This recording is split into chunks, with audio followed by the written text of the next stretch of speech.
രാഷ്ട്രീയത്തിലേക്ക് ഇറങ്ങിത്തിരിച്ച മലയാള സിനിമാ താരങ്ങൾ ആരൊക്കെയെന്ന് നോക്കാം. രാമു കാര്യാട്ട്, ചെമ്മീൻ, നീലക്കുയിൽ, മുടിയനായ പുത്രൻ തുടങ്ങി നിരവധി ഹിറ്റ് ചിത്രങ്ങൾ മലയാള സിനിമയ്ക്ക് സമ്മാനിക്കുകയും മലയാള ചിത്രങ്ങളെ ചരിത്രത്തിൽ അടയാളപ്പെടുത്തുകയും ചെയ്ത സംവിധായകനാണ് രാമു കാര്യാട്ട്. ഇടതുപക്ഷ അനുഭാവിയായിരുന്ന രാമു കാര്യാട്ട് 1965 നാട്ടികയിൽ നിന്നും കമ്മ്യൂണിസ്റ്റ് പാർട്ടിയുടെ പിന്തുണയോടെ സ്വതന്ത്ര സ്ഥാനാർത്ഥിയായി മത്സരിച്ചത്. ആ തിരഞ്ഞെടുപ്പിൽ വിജയിച്ച് രാമു കാര്യാട്ട് നിയമസഭയിലേക്ക് എത്തുകയും ചെയ്തു. ഒരു കക്ഷിക്കും ഭൂരിപക്ഷം ഇല്ലാതായതിനാൽ സഭ പിരിച്ചുവിടുകയും രാമു കാര്യാട്ടിന് ഭരണമുഖത്തേക്ക് എത്തുവാനും കഴിഞ്ഞില്ല. 1971 ലോക്സഭാ തിരഞ്ഞെടുപ്പിൽ മത്സരിച്ചുവെങ്കിലും തോൽവി നേരിട്ടു. തോപ്പിൽ ഭാസി. നാടകത്തിലും എഴുത്തിലും സിനിമയിലും കഴിവ് തെളിയിച്ച തോപ്പിൽ ഭാസി രാഷ്ട്രീയത്തിലും കഴിവ് തെളിയിച്ച ബഹുമുഖ പ്രതിഭയായിരുന്നു. കോൺഗ്രസ് അനുഭാവിയായിരുന്ന തോപ്പിൽ ഭാസി നിയമസഭയിൽ തിരഞ്ഞെടുപ്പിൽ മത്സരിച്ച് വിജയിച്ചിരുന്നു. പിന്നീട് കോൺഗ്രസുമായി അകന്ന് കമ്മ്യൂണിസ്റ്റ് പ്രസ്ഥാനത്തിന്റെ ഭാഗമായി പ്രവർത്തിച്ചു.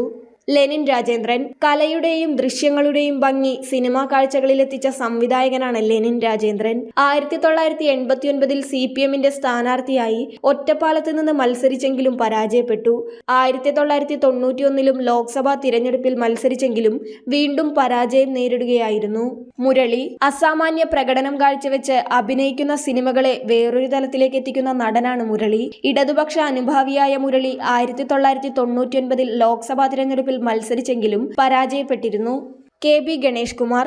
മലയാള സിനിമയിൽ നിന്ന് ഏറ്റവും കൂടുതൽ നിയമസഭയിലേക്ക് എത്തിയത് നടൻ ഗണേഷ് കുമാറാണ്. കേരള കോൺഗ്രസ് ബിയുടെ അനുഭാവിയായിരുന്ന ഗണേഷ് തുടർച്ചയായി നിയമസഭയിലേക്ക് വിജയിച്ചെത്തുമായിരുന്നു. ഏറ്റവും കൂടുതൽ മന്ത്രിയായ സിനിമാ നടനും ഗണേഷ് കുമാർ തന്നെ. കോൺഗ്രസിൽ നിന്നകന്ന് പിന്നീട് LDFിലേക്ക് ചേക്കേറിയ ഗണേഷ് വീണ്ടും നിയമസഭയിലേക്ക് മത്സരിച്ച് വിജയിച്ചു. 2023 ഗതാഗത വകുപ്പ് മന്ത്രിയായി ഗണേഷ് സ്ഥാനമേറ്റു.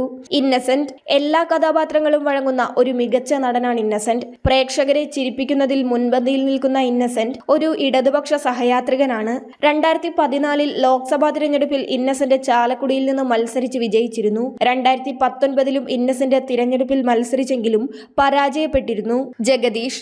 ഹാസ്യവേഷങ്ങളിലൂടെ പ്രേക്ഷകരെ ചിരിപ്പിക്കുന്ന അഭിനയ പ്രതിഭയാണ് ജഗദീഷ്. കോൺഗ്രസ് അനുഭാവിയായ ജഗദീഷ് 2016 നിയമസഭാ തിരഞ്ഞെടുപ്പിൽ മത്സരിച്ചുവെങ്കിലും പരാജയപ്പെട്ടിരുന്നു. മുകേഷ്. 2016 നിയമസഭാ തിരഞ്ഞെടുപ്പിൽ മത്സരിച്ച് വിജയിച്ച നടനാണ് മുകേഷ്. ഇടതുപക്ഷ സഹയാത്രികനായ മുകേഷ് 2021 തിരഞ്ഞെടുപ്പിൽ മത്സരിച്ച് വിജയിച്ചിരുന്നു. 2024 ലോക്സഭാ തിരഞ്ഞെടുപ്പിൽ മത്സരിച്ചെങ്കിലും മുകേഷ് പരാജയപ്പെട്ടു.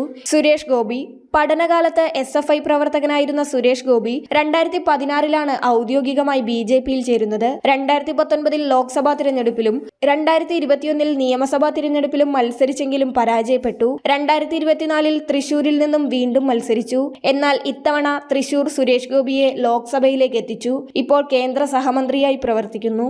ധർമ്മജൻ ബോൾഗാട്ടി. കോൺഗ്രസ് അനുഭാവിയായ ധർമ്മജൻ 2021 തിരഞ്ഞെടുപ്പിൽ ബാലുശ്ശേരിയിൽ നിന്നും മത്സരിച്ചെങ്കിലും പരാജയപ്പെട്ടു. കൃഷ്ണകുമാർ. 2021 നിയമസഭാ തിരഞ്ഞെടുപ്പിലും 2024 ലോക്സഭാ തിരഞ്ഞെടുപ്പിലും BJPക്ക് വേണ്ടി മത്സരിച്ചെങ്കിലും കൃഷ്ണകുമാർ പരാജയപ്പെട്ടിരുന്നു.